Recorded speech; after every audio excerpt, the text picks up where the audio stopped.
السلام علیکم ورحمۃ اللہ وبرکاتہ۔ میں جو اپنے باپ کی نفرت کی دعوے دار تھی، اپنی ماں کی شکل سے گھن کھاتی تھی، اب اسی ماں کے ساتھ لپٹ کر بچوں کی طرح رو رہی تھی، اور اپنے اسی باپ کے لیے رو رہی تھی جو میری پوری زندگی میرے لیے باعث شرم رہا، جس کے بارے میں کسی کو سر اٹھا کر نہیں بتا سکتی تھی کہ میں اس انسان کی بیٹی ہوں۔ یہ میرا باپ ہے جو مجھے اس دنیا میں لانے کا سبب بنا۔ میں لوگوں کو اس کے بارے میں بتانے سے پہلے مر جانا پسند کرتی، اور میری ماں، جس کی شکل دیکھ کر مجھے نفرت اور کراہت کا احساس ہوتا تھا، اس کے چہرے پر جھریاں، داغ اور چھائیاں دیکھ کر میں بار بار خدا کا شکر ادا کرتی کہ اللہ نے مجھے میرے ماں باپ جیسا نہیں بنایا۔ میں بہت ذہین تھی، بہت لائق فائق، بہت ہی زیادہ حسین۔ جو بھی مجھے دیکھتا دیکھتا ہی رہ جاتا۔ نہ میں اپنی ماں جیسی بدصورت تھی، نہ ہی اپنے باپ جیسی نالائق، جس نے اسکول کا منہ تک نہیں دیکھا تھا، جو ایک لفظ نہیں پڑھ سکا، مگر نہ جانے کیسے وہ تعلیم کی افادیت سے آگاہ تھا۔ اس نے مجھے پڑھانے لکھانے میں کبھی کسی ہچکچاہٹ کا مظاہرہ نہیں کیا۔ جیسے بھی ہو سکا، جہاں سے بھی ہو سکا، اس نے میری فیسیں جمع کرنے کے لیے پیسے اکٹھے کیے، مگر پھر بھی میں اس باپ سے نفرت کرتی تھی۔ وجہ تھی اس کا میرے اسکول کے باہر ریڑی پر کھڑے ہو کر کلفیاں بیچنا۔ میرے ہی اسکول کی لڑکیاں اس سے کلفیاں لیتیں، کچھ اس کا مذاق اڑاتیں، میرے سامنے بیٹھ کر وہ میرے باپ پر ہنستی، اس کے پھٹے پرانے کپڑوں اور اس کے پھٹے پرانے جوتوں کو دیکھ کر ایک دوسرے کو اشارے کرتی، اور میں وہاں سے نظریں چرا کر گزر جاتی۔ اگر ان لڑکیوں کو پتہ چل جاتا کہ یہ میرا باپ ہے تو میری عزت کیا رہ جاتی، اور آج مجھے پتہ چلا کہ باپ کیا ہوتا ہے۔ اگر اس کا سایہ سر سے اٹھ جائے تو انسان تپتے بیابان میں آ جاتا ہے، صحراؤں میں بھٹکنے لگتا ہے، کوئی اس کے سر پر ہاتھ رکھنے والا نہیں ہوتا، کوئی اس کا ہاتھ تھامنے والا نہیں ہوتا، کوئی اس کا خیر خواہ نہیں ہوتا۔ ایک باپ ہی تو ہوتا ہے جو انسان کو ہر طوفان سے بچاتا ہے، اور میں کتنی بے وقوف تھی جو اپنے محسن سے نفرت کرتی تھی، اور اسی کے خلاف جا کر کام کر کے اپنی زندگی تباہ کرنے والی تھی۔ آج جب میں تباہی کے دہانے پر کھڑی تھی، جب مجھے لگنے لگا تھا کہ میری زندگی ختم ہونے جا رہی ہے، جب مجھے لگا کہ میری سب سے قیمتی چیز مجھ سے چھیننے جا رہی ہے، تب وہی شخص میری حفاظت کے لیے وہاں آیا، جس نے میری زندگی کی سب سے قیمتی چیز کو مجھ سے دور ہونے سے بچا لیا۔ کتنا شفیق تھا میرا باپ، کتنا بہادر! میں منتظر نظروں سے اس کمرے کی طرف دیکھ رہی تھی جہاں ڈاکٹر میرے باپ کو یہ کہہ کر لے گئے تھے کہ ان کے بچنے کے چانسز بہت کم ہیں۔ پولیس بھی ساتھ تھی، وہ بھی مجھ سے بیان لے رہی تھی کہ یہ سب کیسے ہوا، کیوں کر ہوا۔ میں نے ان سبھی لڑکوں کے نام پولیس رپورٹ میں دے دیے تھے جو اس سب میں ملوث تھے۔ پھر کمرے کا دروازہ کھلا، ڈاکٹر کا مسکراتا چہرہ باہر آیا، کہنے لگا، آپ کی دعاؤں نے آپ کے باپ کو بچا لیا، آپ کا باپ زندہ ہے اور اب وہ خطرے سے بالکل باہر ہے، آپ جا کر ان سے مل سکتی ہیں۔ میں اور ماں فوراً سے کمرے کی طرف دوڑے۔ وہاں میرا باپ زخمی حالت میں پڑا تھا، اس کا ہاتھ پکڑ کر میں کتنی دیر تک روتی رہی۔ جب اس نے آنکھیں کھولیں، میرے سر پر شفقت بھرا ہاتھ رکھا۔ تھوڑی دیر گزری تھی کہ پھپھو روتی ہوئی وہاں آئیں، مجھے نفرت سے دیکھنے لگیں۔ یہ سب اس لڑکی کی وجہ سے ہوا ہے۔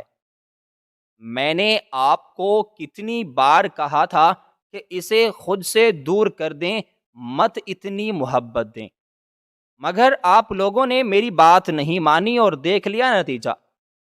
کیا گل کھلانے والی تھی یہ، اس کی وجہ سے آپ موت کے منہ میں چلے گئے، شکر ہے خدا نے نئی زندگی دی۔ پھپھو، اس سب میں میرا کیا قصور ہے؟ یہ حساب اسی طرح سے ہونا لکھا تھا۔ میں بولی۔ پھپھو میری طرف بگڑ کر بولی، اگر تم ان لڑکوں کے ساتھ اس ویران جگہ پر نہ جاتی تو یہ سب نہ ہوتا۔ تمہارا ان کے ساتھ تعلق تھا، تمہاری ملی بگت تھی، اور سزا ملی میرے بھائی کو۔ پھپھو کے الزامات پر میں تل ملا گئی۔ جو کچھ بھی ہوا اس میں میرا اتنا قصور نہیں تھا۔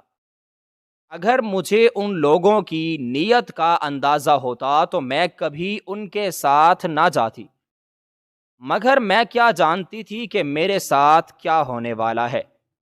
پھپھو، آپ مجھ پر اتنا بڑا الزام نہیں لگا سکتی۔ تبھی وہ کہنے لگیں، جاؤ جاؤ بی بی، میں جانتی ہوں، میں تم جیسیوں کو، یہ میرے بھائی اور بابا تھے جنہوں نے تمہیں اپنے سینے سے لگا کر رکھا اور ساری زندگی مجھے سچ بولنے سے روک کے رکھا، مگر اب نہیں۔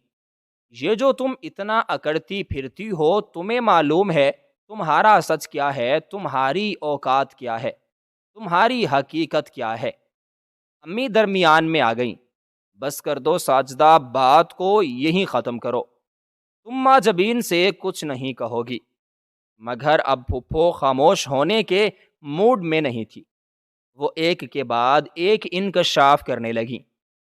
انہوں نے مجھے بتایا کہ جس انسان سے میں نفرت کرتی ہوں، جس کے پیسے استعمال کرتی ہوں، مگر پھر بھی جس سے گھن کھاتی ہوں، وہ تو میرا نام ماہ جبین ہے۔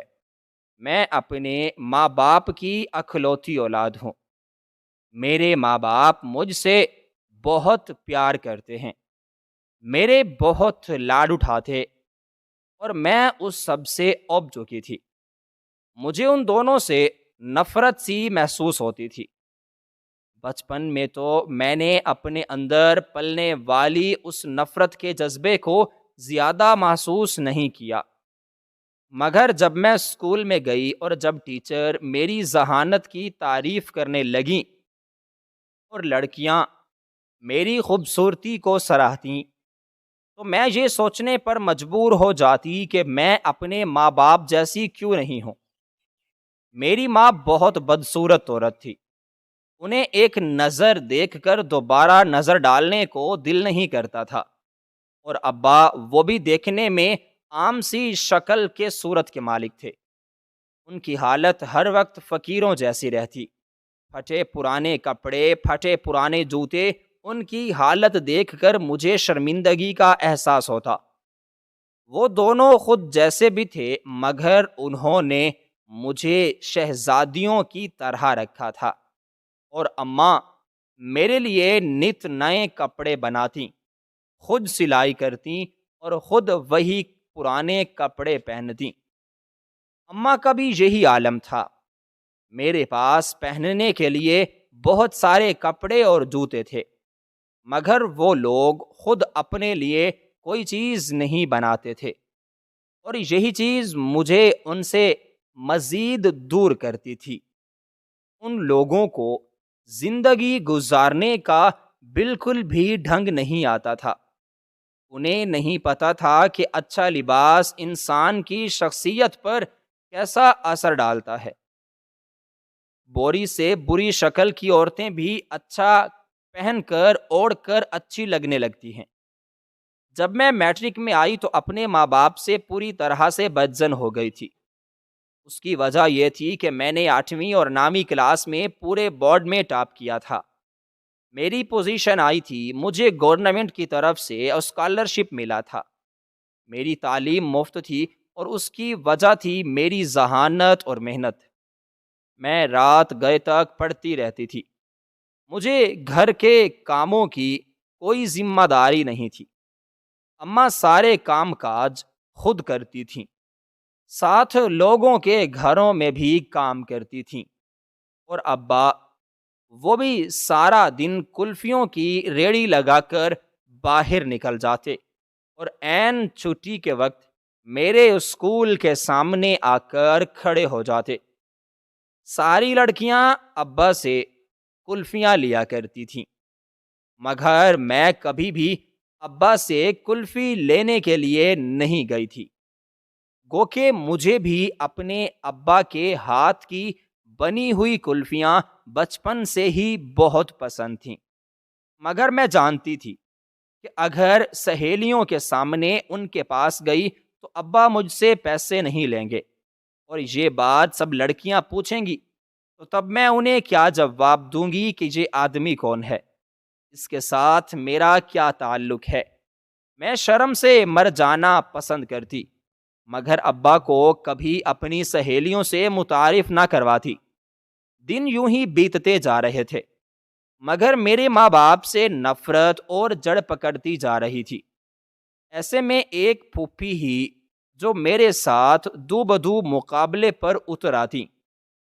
میں حیران ہوتی کہ دنیا جہان کی پھوپھیاں تو اپنے بھتیجے بھتیجیوں سے بہت محبت کرتی ہیں، ان کے لاڈ اٹھاتی ہیں، ان کی فرمائشیں پوری کرتی ہیں، اور ایک میری پھوپھی تھی، میں ان کی اکلوتی بھتیجی تھی، مگر پھر بھی وہ مجھ سے اتنی نفرت سے بات کرتی تھیں جیسے میرا ان سے کوئی تعلق نہ ہو۔ جو نفرت اور حقارت میرے دل اور نظر میں اماں اور ابا کے لیے تھی، ویسے ہی مجھے جب پھوپھی کی آنکھوں میں اپنے لیے نظر آتی تو میں چڑ جاتی۔ جب میں پھوپھی کے سامنے اماں سے بدتمیزی کر دیتی یا ابا کو کسی بات پر جواب دیتی تو پھوپھی خوب ہی چڑھتی، بہت غصہ کرتی، اور میں پھوپھی کو چڑھانے کے لیے ان کے ساتھ اور بھی زیادہ بدتمیزی سے پیش آنے لگتی تھی۔ میری سہیلیوں نے اور اسکول کی لڑکیوں نے میری ذہانت اور خوبصورتی کی وجہ سے میری تعریفیں کر کر کے مجھے 7ویں آسمان پر پہنچا دیا تھا، اور مجھے بھی ایسے لگتا تھا کہ میں غلط جگہ پر پیدا ہو گئی ہوں۔ کئی بار ایسا ہوتا کہ میری سہیلیاں کہتیں تمہارے گھر جانا ہے، اپنے ماں باپ سے ہمیں ملواؤ، تب میں بری طرح گھبرا جاتی، ایک ایک کر کے بہانہ بنا دیتی۔ کبھی کہتی ماما پاپا کام سے دوسرے شہر گئے ہوئے ہیں، میں گھر میں اکیلی ہوں۔ کہتی مجھ سے تو تم لوگ اسکول میں ملتے ہو، گھر میں آ کر کیا کرو گے؟ ایک کے بعد ایک بہانہ، ہر طرح سے اپنی سہیلیوں کو اپنے گھر آنے سے روکتی تھی۔ میں نہیں چاہتی تھی کہ وہ اماں یا پھر ابا سے ملیں، انہیں پتہ چلے کہ میں کس کی بیٹی ہوں۔ اماں جو میری ہی سہیلیوں کے گھروں میں کام کرتی تھیں، اگر انہیں پتہ چلتا کہ میں ان کی ملازمہ کی بیٹی ہوں تو وہ سب مجھ سے کبھی بھی دوستی نہ کرتیں، اور مجھے امیر لڑکیوں سے دوستی کرنے کا بہت شوق تھا۔ جب ان کی باتیں سنتی تو میرے اندر احساس سے کمتری پیدا ہونے لگتا، مگر ساتھ ساتھ یہ جذبہ بھی پروان چڑھتا کہ مجھے بہت زیادہ محنت کرنی ہے، مجھے خود کو منوانا ہے، کچھ بننا ہے، زندگی میں اپنا مقام بنانا ہے، اور یہ سب بغیر محنت کے کبھی بھی حاصل نہیں ہو سکتا۔ میرے اچھے کپڑے، اچھے جوتے دیکھ کر وہ سب مجھے اچھے گھرانے کا سمجھتے تھے۔ جب اسکول میں ٹیچر پیرنٹس میٹنگ ہوتی تو میں تب بھی کبھی اپنی امی کی بیماری کا بہانہ بناتی تو کبھی ان کے ضروری کام کا، اور یوں بھی کبھی ٹیچر نے اس بات پر سختی نہیں کی تھی، کیونکہ میرے نمبرز تو بہت اچھے ہوتے تھے۔ جن لڑکیوں کے نمبر کم ہوتے تھے وہ زیادہ تر انہی کے پیرنٹس کو اسکول کے اندر بلاتی تھیں تاکہ وہ انہیں اپنی بیٹیوں پر سختی کرنے اور ان کی تعلیم کو بہتر بنانے کا مشورہ دے سکیں۔ اب میں 10ویں کلاس میں پہنچ چکی تھی، جلد ہی پیپرز بھی ہونے والے تھے۔ وہ سب کچھ بلا کر پڑھنے میں مصروف تھی۔ جب ہمارے اسکول میں الوداعی پارٹی ہوئی، سب لڑکیاں آپس میں مشورے کرنے لگیں کہ وہ اس پارٹی میں کیا پہنیں گی۔ سب کہنے لگیں کہ جو محجبین پہنے گی ہم بھی ویسے ہی کپڑے پہنیں گے، اسی رنگ کے، اسی طرز کے۔ ہماری کلاس سب سے الگ تلگ نظر آئے گی۔ سب لڑکیوں نے اس بات پر اتفاق کر لیا اور میں بری طرح سے گھبرا گئی۔ مانا کہ میرے کپڑے امی اور ابا ہمیشہ اچھے بناتے تھے، مگر یہ امیر ترین لڑکیاں، اگر میرا لباس ان کے شایان شان نہ ہوا تو یہ لوگ کیا سوچیں گی کہ میں کس خاندان کی ہوں؟ میرا تو سارا پول کھل جائے گا، انہیں میری ساری کی ساری سچائی معلوم ہو جائے گی۔ نہیں، مجھے کسی کو بھی اپنی سچائی کے بارے میں خبر نہیں ہونے دینی۔ سوچ لیا کہ گھر آ کر اماں سے دو ٹوک بات کروں گی کہ کسی طرح سے مجھے 5,000 کا انتظام کر کے دیں۔ جوتے تو میرے پاس بہت سارے تھے، مگر کپڑوں کے لیے میں نے سوچ لیا کہ 5,000 سے کم کا سوٹ ہرگز بھی نہیں لوں گی، ورنہ کلاس کی سب لڑکیوں کے سامنے میری کتنی سب کی ہوگی۔ وہ لڑکیاں جنہیں مہنگی ٹیوشنز کے باوجود میں نے نمبروں میں پیچھے چھوڑ دیا، ایسا کیسے ہو سکتا تھا کہ میں لباس میں ان سے پیچھے رہ جاؤں؟ گھر آئی تو اماں بہت پریشان تھیں، سر پکڑ کر بیٹھی تھیں۔ میں نہ چاہتے ہوئے بھی ان کے پاس جا کر بیٹھ گئی۔ مجھے ان سے مطلب جو تھا، ان سے پیسے جو لینے تھے۔ میں نے پوچھا، کیا ہوا ہے؟ آپ اتنی پریشان کیوں لگ رہی ہیں؟ اماں جیسے میرے ہی پوچھنے کی منتظر تھیں، فوراً رونے لگیں۔ کتنے دنوں سے مجھے معدے میں بہت زیادہ جلن ہو رہی ہے، بہت درد ہو رہا ہے۔ اتنے پیسے نہیں ہیں کہ میں ڈاکٹر کو جا کر دکھا سکوں۔ کام سے جو پیسے ملے تھے وہ تمہارے ابا کو دے دیے تاکہ وہ کلفیوں کے ساتھ سبزیوں کی بھی ریہڑی لگا سکیں، مگر نہ ان کی سبزیاں بک رہی ہیں اور نہ کلفیاں۔ ان کے پاس بھی پیسے نہیں ہیں، ڈاکٹر کے پاس کیسے جاؤں؟ اگر صحت نہیں ہوگی تو میں کام کیسے کروں گی؟ اماں کی بات سن کر میں جھنجھلا گئی تھی۔ دل ہی دل میں انہیں کوسنے لگی، یہ بھی نہ ہر وقت مرنے والی باتیں کرتی رہتی ہیں، ہر وقت فقیروں جیسی حالت میں۔ جب دیکھو کہتے ہیں پیسے نہیں ہیں، پیسے نہیں ہیں۔ ایسے غریب لوگوں کو اولاد پیدا کرنے کا بھی کوئی حق نہیں ہے۔ میں نے نہ چاہتے ہوئے بھی چہرے پر بشاشت طاری کر لی۔ کسی سے ادھار لے لیں آپ، انہیں بعد میں واپس کر دیجئے گا اگلے مہینے۔ اماں نے میری بات پر کافی غور و فکر کیا، مگر گہری سانس بھر کر رہ گئیں۔ ہمیں کون قرض دے گا بیٹا؟ غریب لوگوں کو تو لوگ قرض بھی نہیں دیتے۔ یہ سوچ کر وہ واپس نہیں کر سکیں گے اور ان کے پیسوں کا کافی سارا نقصان ہو جائے گا۔ میں تمہارے باپ سے کہتی ہوں، وہی کوئی انتظام کر لیں گے۔ اور اب تو میں بہت زیادہ جھنجھلا گئی، اپنے غصے کو قابو میں نہیں رکھ پائی اور فوراً اپنے مطلب کی بات پر آ گئی۔ اماں، میرے اسکول میں پارٹی ہے، سب لڑکیاں اچھے اچھے کپڑے پہن کر جائیں گی۔ سب لڑکیوں نے ایک جیسے کپڑے پہنے ہیں اور مجھے 5,000 روپے چاہیے تاکہ میں اچھا سا سوٹ بنا سکوں، ورنہ کلاس کی لڑکیوں کے سامنے میری کتنی سب کی ہوگی۔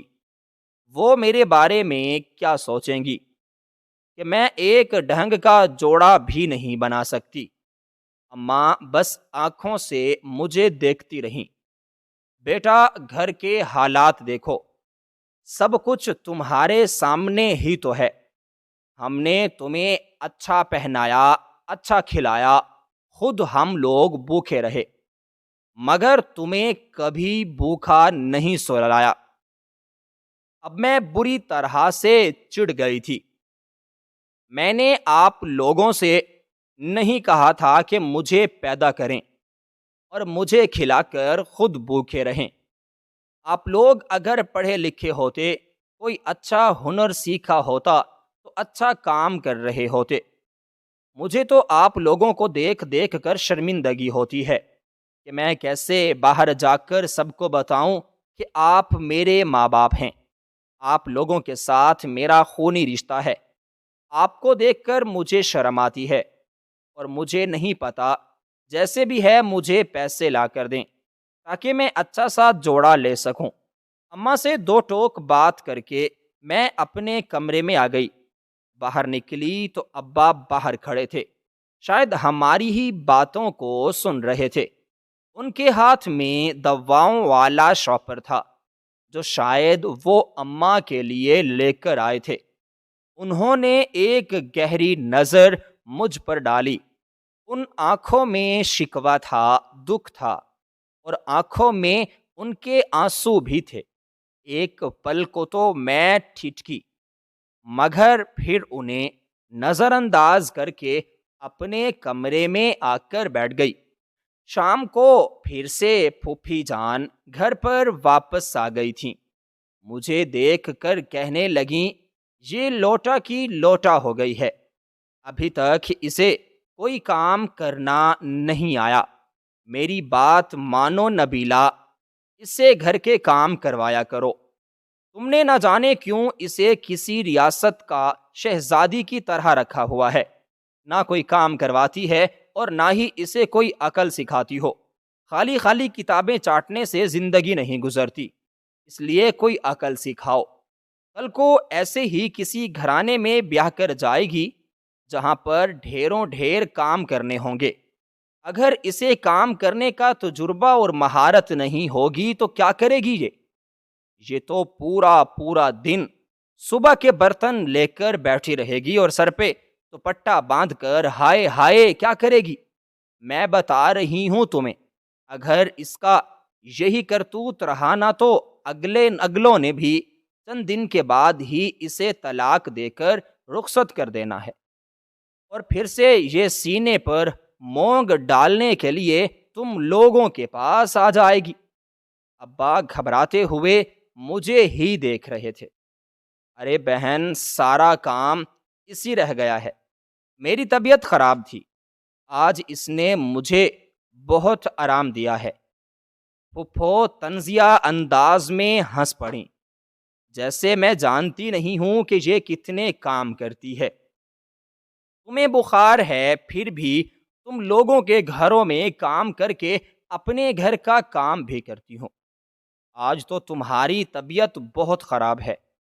آج تو اس بے حس لڑکی کو تمہارا احساس کر لینا چاہیے تھا، اور مجھے پھوپھا کا بے حس کہنا آگ لگا گیا تھا۔ آج ہم دونوں کے درمیان خوب مار کا ہوا تھا۔ ابا گھر نہیں تھے، اگر وہ ہوتے تو ہم دونوں کو خاموش کروا دیتے۔ مجھ سے تو وہ آرام سے ہی بات کرتے تھے، مجھ پر انہوں نے کبھی غصہ نہیں کیا تھا۔ انتہائی غصے کے عالم میں بھی وہ دھیمی آواز میں ہی مجھ سے باتیں کیا کرتے تھے۔ ابھی تو میں اتنی شیئر ہو گئی تھی، خود کو نہ جانے کیا سے کیا سمجھنے لگی تھی۔ مگر وہ پھپھو پر ضرور غصہ کرتے، کہتے کہ میری بیٹی سے اس طرح سے بات مت کیا کرو، مجھے بہت دکھ ہوتا ہے۔ اور میں ان کی اس بات کو بھی ناٹک سمجھ کر جھٹک دیا کرتی تھی۔ ابا نے پھر مجھے پیسے لا کر دیے تھے۔ میں نے چاچا سوٹ لیا اور پھر پارٹی میں گئی تو ہر کسی نے میری اور میرے کپڑوں کی تعریف کی۔ آج بھی میں ہمیشہ کی طرح سب سے حسین لگ رہی تھی۔ اور پھر ہمارے پیپرز شروع ہو گئے۔ اب بھی میں ہر بات بھلا کر اپنے پیپرز کی تیاری میں مصروف رہتی۔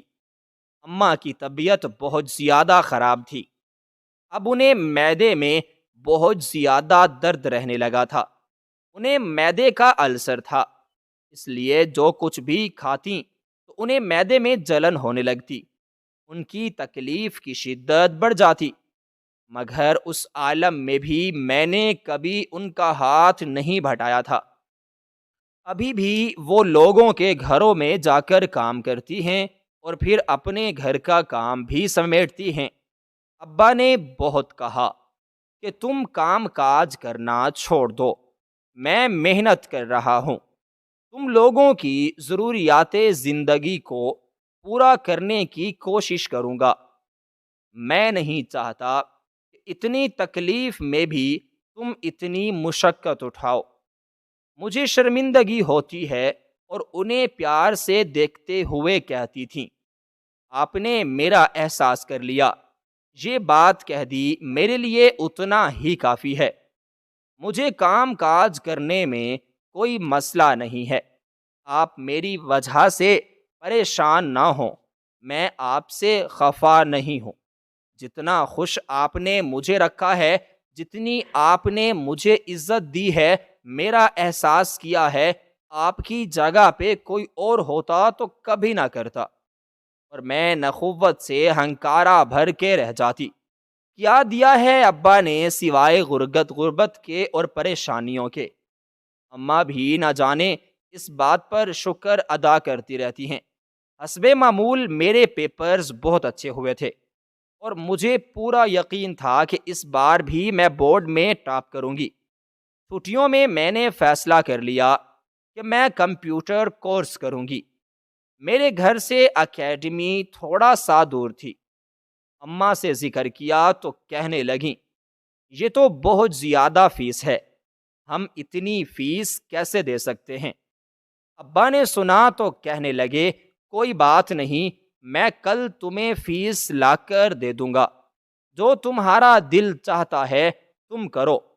یہ کبھی مت سوچنا کہ تمہارا باپ ایک غریب آدمی ہے جو تمہاری خواہشات کو پورا نہیں کر سکتا۔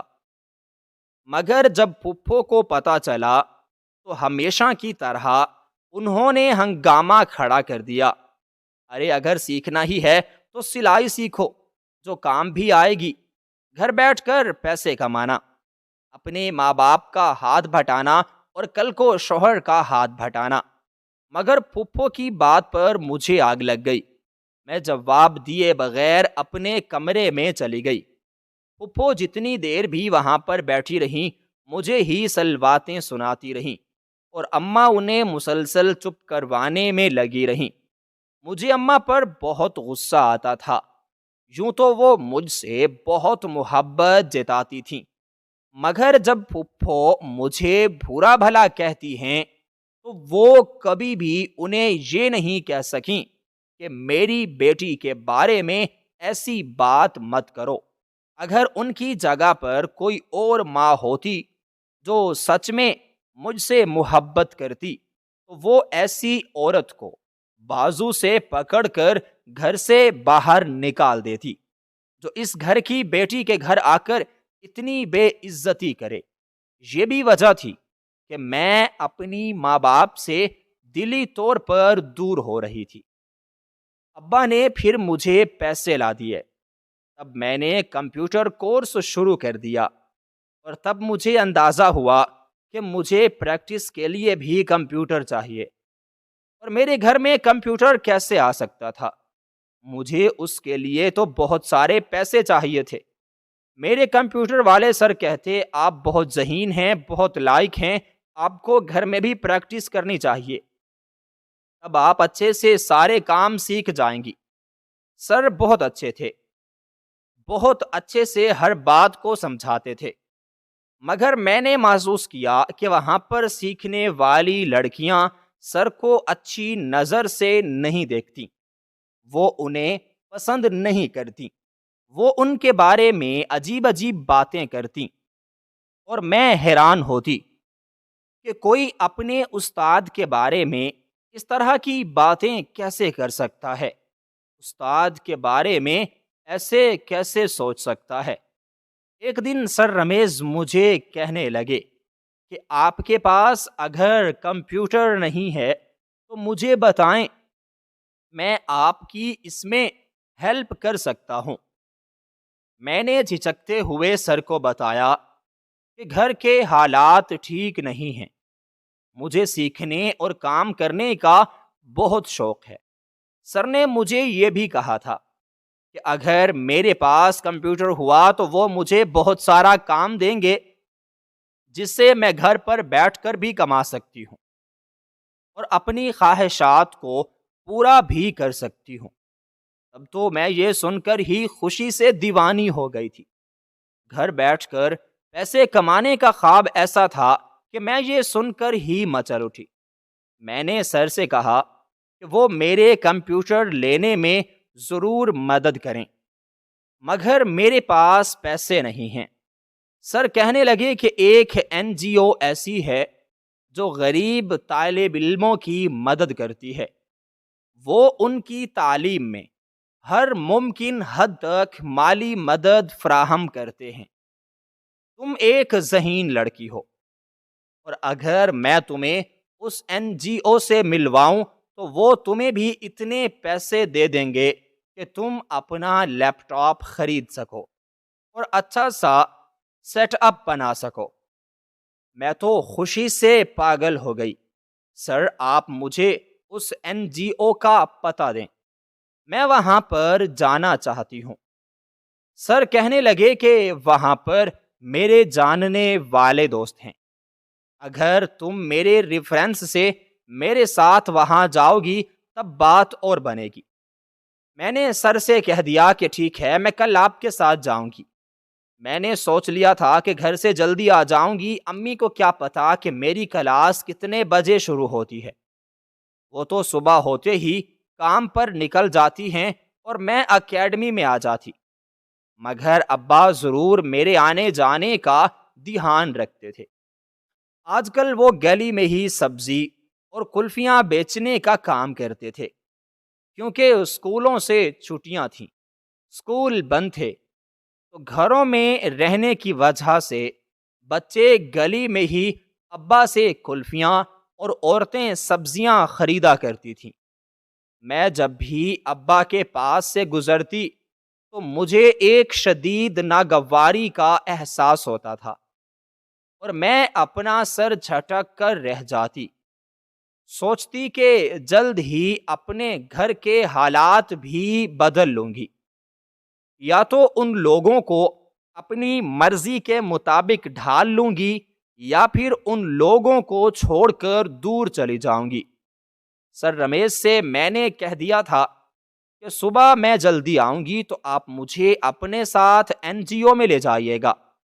سر رمیز کہنے لگے کہ میرے ساتھ سر شوکت بھی ہوں گے، انہیں بھی اپنے ایک اسٹوڈنٹ کے بارے میں ایک بہت کچھ ضروری بات کرنی ہے، ہم دونوں ہی آپ کو NGO میں لے جائیں گے۔ تب میں خوش ہو گئی، میں اپنے ٹیچرز کے بارے میں غلط سوچ بھی کیسے سکتی تھی۔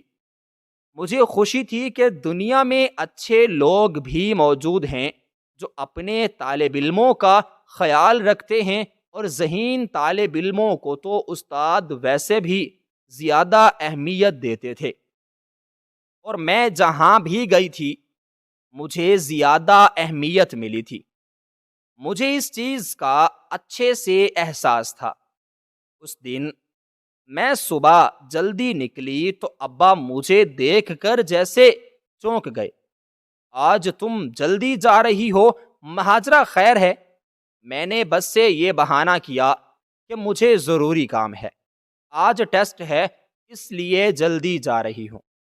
پہلی بار میں جھوٹ بول رہی تھی، پہلی بار گھر سے جھوٹ بول کر نکل رہی تھی، اس لیے میری نظریں بھی جھک گئی تھیں اور میں بھی لڑکھڑا گئی تھی۔ میں نے ابا کو واضح چونکتے ہوئے دیکھا، مگر میں نے ان پر غور کیے بغیر اپنی اکیڈمی آ گئی تھی۔ سر رمیز اور شوکت میرا ہی انتظار کر رہے تھے۔ جب میں آئی تو پتہ چلا کہ سب چھٹی پر ہیں۔ ارے سر، باقی لڑکیاں کہاں پر ہیں؟ میں نے آتے ہی پوچھا تو سر کہنے لگے، آج ہمیں بہت سارے ضروری کام نمٹانے تھے، اس لیے سب لڑکیوں کو چھٹی دے دی ہے۔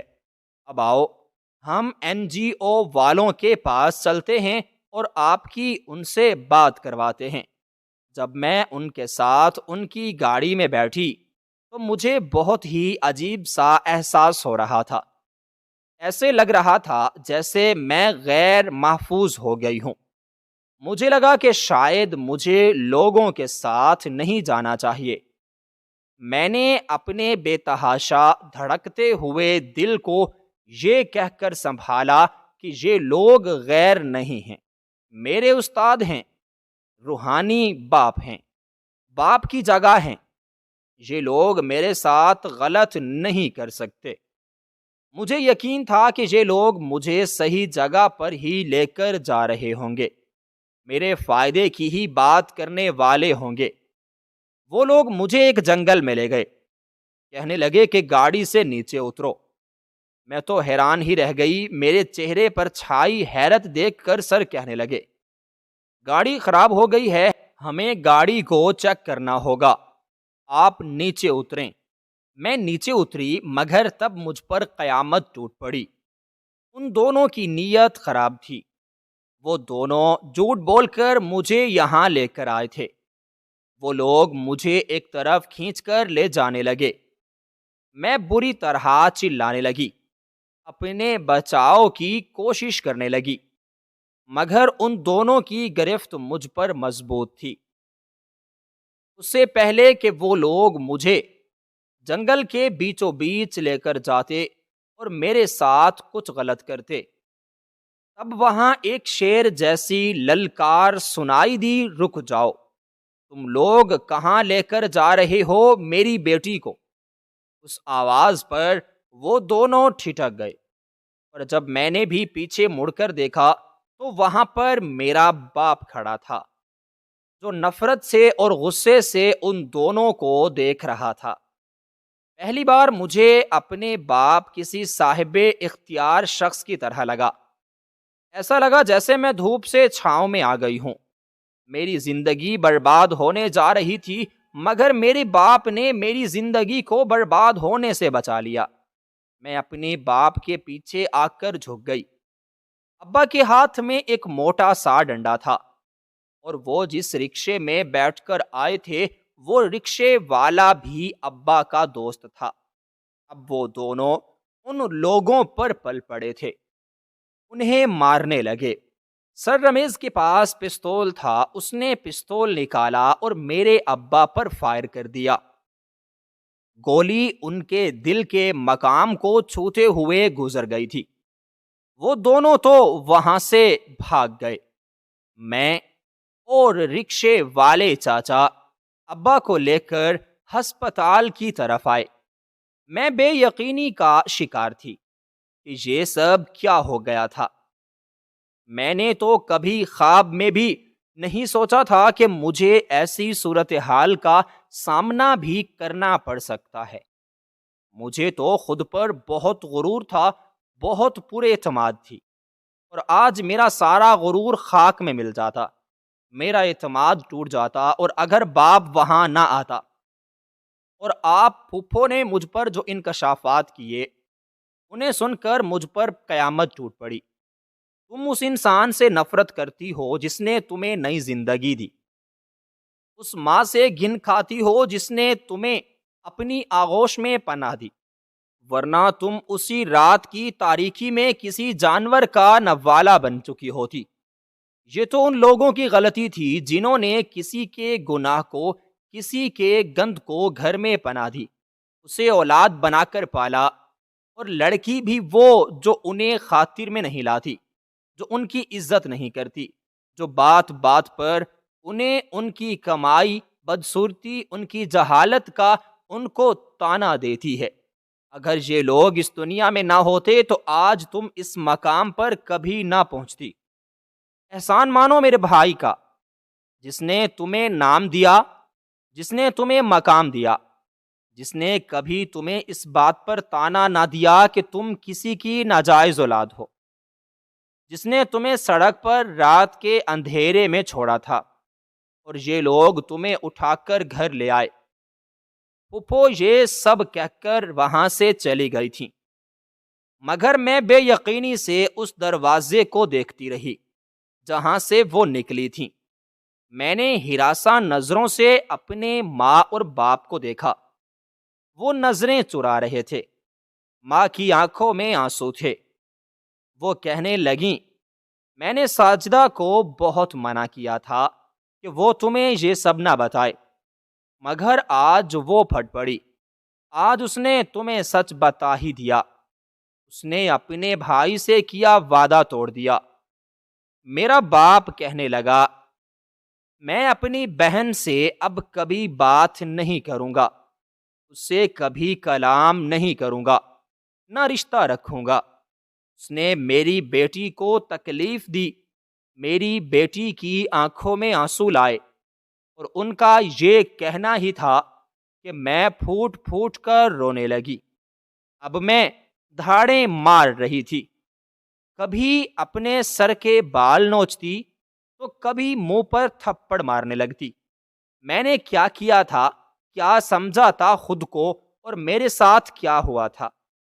میں خود کو بہت ذہین فتین، بہت حسین سمجھتی تھی، نہ جانے کیا کچھ سمجھتی تھی۔ اب مجھے پتا چلا کہ میری اوقات کچھ بھی نہیں تھی۔ یہ لوگ تو واقعی بہت اچھے تھے، جنہوں نے میری ساری بدتمیزیوں کو برداشت کیا۔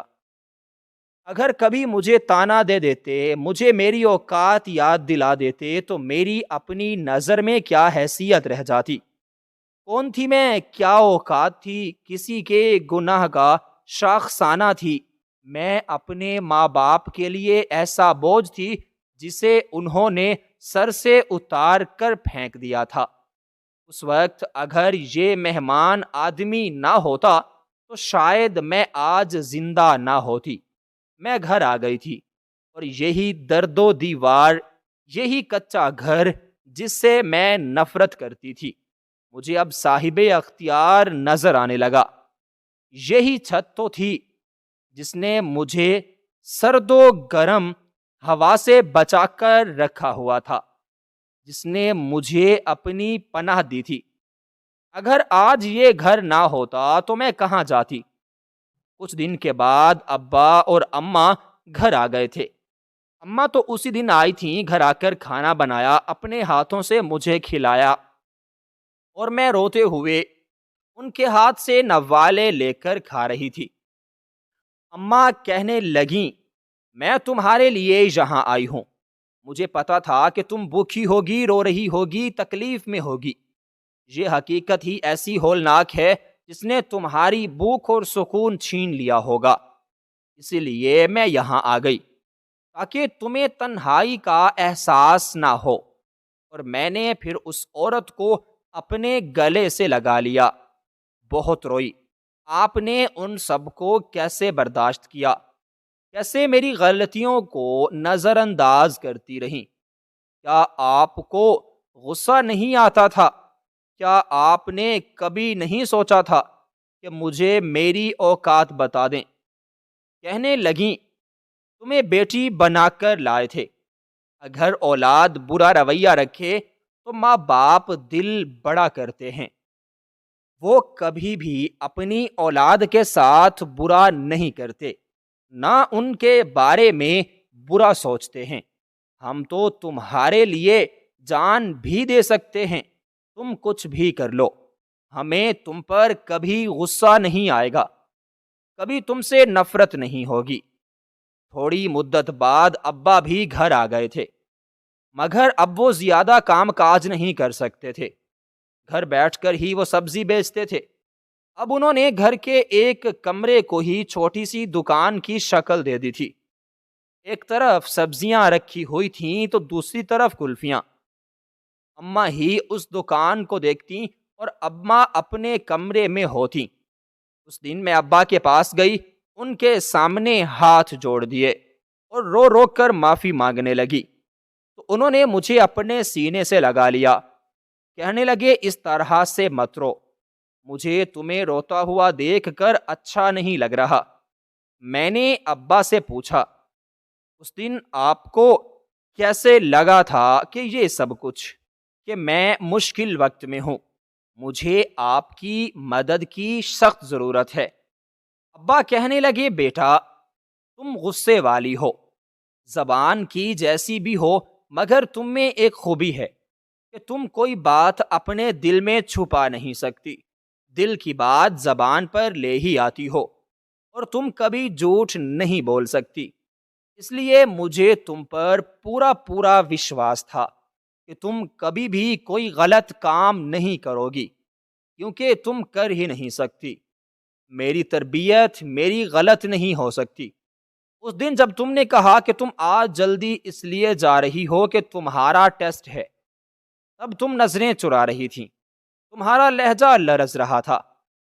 مجھے کسی سنگینی کا احساس ہوا، لگا کہ تم کچھ مجھ سے چھپا رہی ہو۔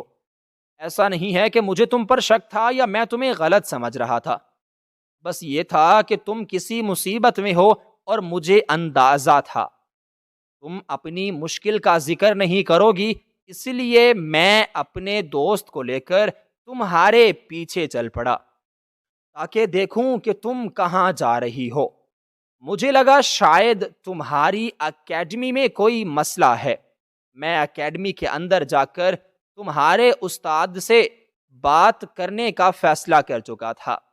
دل میں یہ ڈر بھی تھا کہ اگر تمہیں پتا چلا کہ میں یہاں آیا ہوں اور خود کو تمہارا باپ ظاہر کیا ہے تو تم مجھ پر غصہ کرو گی۔ ابھی میں سوچ ہی رہا تھا کہ اندر جا کر کیا بات کروں، جب تمہیں ان دونوں کے ساتھ باہر نکلتے اور گاڑی میں بیٹھتے دیکھا تو میں چونک گیا۔ مجھے کسی غیر معمولی صورتحال کا اندازہ ہوا، اس لیے پیچھا کرنے لگا، اور تب انکشاف ہوا کہ میرا وجدان غلط نہیں کہہ رہا تھا۔ میں نے تمہارے بارے میں جو سوچا تھا وہ صحیح تھا، اور پھر اپنے بیٹے یا بیٹی کی حفاظت کے لیے اگر اپنی جان کو بھی خطرے میں ڈالنا پڑے تو کوئی مرد اس سے دیر نہیں کرتا۔ اب میں بہت بدل چکی تھی۔ میرے دل میں جو غرور تھا، جو تنے دنا تھا، وہ اب عاجزی میں تبدیل ہو چکا تھا۔ ماں کہتی ہیں میں ہمیشہ تمہیں ایسے ہی دیکھنا چاہتی تھی، مگر یہ بات اچھی نہیں لگ رہی کہ تمہارے دل میں کوئی احساس سے کمتری ہے۔ تم خود کو کبھی بھی کسی سے بیٹا کمتر مت سمجھنا۔ تم ہماری ہو، ہماری شہزادی ہو، ہم نہیں چاہتے کہ تم خود کو کسی سے کمتر سمجھو۔ اس دن جب میرا رزلٹ آیا تو حسب معمول میں نے پورے بورڈ میں ٹاپ کیا تھا۔ میں بہت خوش تھی کہ اب میرے سارے خواب پورے ہو جائیں گے، پڑھ لکھ کر کسی قابل بن جاؤں گی۔ اسکول میں گئی تو ٹیچرز اور سہیلیوں نے مبارکباد دی۔ سب سے ایک سہیلی کہنے لگی، ہم تمہارے گھر آ کر تمہیں مبارکباد دینا چاہتے ہیں، تمہارے ماں باپ بھی کتنے خوش ہوں گے تمہاری اتنی بڑی کامیابی پر۔ میں نے انہیں کھلے دل سے گھر آنے کی دعوت دے دی تھی۔ اب مجھے اس بات کا ڈر نہیں تھا کہ وہ لوگ کیا کہیں گے، کہ میرے ماں باپ غریب ہیں یا میں ایک چھوٹے سے کچے گھر میں رہتی ہوں۔ مجھے اس بات پر فخر تھا کہ میں امانت دار اور محنتی ماں باپ کی اولاد ہوں۔ میں اپنے اس سچ کو جسے پہلے چھپاتی رہی، اب سب کو بتانے میں فخر محسوس کر رہی تھی۔ مگر وہ ایک حقیقت جو رات کے اندھیرے کے سپرد کر دی گئی تھی، وہ میں اپنے آپ سے بھی چھپانا چاہتی تھی۔ جب سب سہیلیاں اور ٹیچرز میرے گھر آئیں تو حیران رہ گئیں۔ پھر انہوں نے مجھے بہت سراہا، کہنے لگیں اگر ایسے ماحول اور اتنی غربت میں رہ کر بھی کوئی لڑکی تعلیم حاصل کر سکتی ہے، اتنی قابل بن سکتی ہے، تو یہ بہت بڑی بات ہے۔ تم تو ساری دنیا کے لیے قابل تقلید ہو، سب لوگوں کے لیے فخر ہو۔ ماں باپ میری کامیابی پر فخر سے پھولے نہیں سما رہے تھے۔ میں نے ایک بڑے کالج میں داخلہ لے لیا۔ اب میں پہلے سے بھی زیادہ اپنی پڑھائی میں مصروف ہو گئی، سب کچھ بھلا دیا، مگر ایک چیز یاد رکھی، اور وہ تھا ان لوگوں کا احسان جو انہوں نے مجھ پر کیا تھا۔ اب میں گھر کے کاموں میں ماں کا ہاتھ بھٹاتی، ان کی خدمت کرتی، وہ بہت خوش تھیں کہ میں بہت بدل گئی ہوں۔ پھر میں نے مقابلے کا امتحان دیا اور میں اس میں بھی کامیاب ہو گئی۔ اب میں ایک افسر کے طور پر دنیا کے سامنے موجود تھی۔ میرے پاس ایک بڑا سا گھر تھا، میرے پاس ایک بڑی سی گاڑی بھی تھی۔ میں اپنے ماں باپ کو بھی اسی گھر میں لے آئی۔ جب وہ پہلی بار اس گھر میں آئے تو ان کی آنکھوں سے خوشی کے آنسو بہہ رہے تھے، اور میں ان آنسوؤں کو اپنی انگلیوں کے پوروں سے چن رہی تھی۔ میں نے ان سے کہا، یہ میری محنت نہیں ہے، یہ آپ لوگوں کی محنت ہے۔ آپ لوگوں کی وجہ سے ہی میں آج اس مقام تک پہنچی ہوں۔ یہ کامیابی صرف میری نہیں، آپ لوگوں کی بھی ہے۔ آپ نے گرمی سردی ہر موسم میں میرے لیے محنت کی۔ رزق حلال کمایا، مجھے کسی چیز کی کمی نہیں ہونے دی۔ اب میرا فرض ہے کہ میں آپ کی خدمت کروں، آپ کی ہر بات پوری کروں۔ آپ کے منہ سے بات نکلنے سے پہلے آپ کی خواہش پوری ہو۔ میں نے اپنے ماں باپ کی خدمت میں کوئی کمی نہیں چھوڑی۔ پھر ان کی پسند سے ہی شادی کی، انہیں حج بھی کروایا اور ان کو عمرہ کروایا۔ جو بات بھی کہتے میں اسے پورا کرتی۔ میں نے پھپھو کے ساتھ بھی دل صاف کر لیا تھا۔ میں جانتی تھی وہ جو بھی کہتی تھیں اپنے بھائی اور بابا جی کی محبت میں آ کر ہی کہتی تھیں، مجھے میری غلطیوں کا احساس دلانے کے لیے ہی کہتی تھیں، اور اگر وہ مجھے میری حقیقت نہ بتاتی، میری غلطیوں کا احساس مجھے نہ دلاتی، تو آج میں انسانیت کی اس معراج پر کبھی بھی نہ پہنچتی، اپنے ماں باپ کی خدمت اس طرح سے کبھی نہ کر پاتی، شاید ان کی اہمیت کو کبھی سمجھ ہی نہ پاتی۔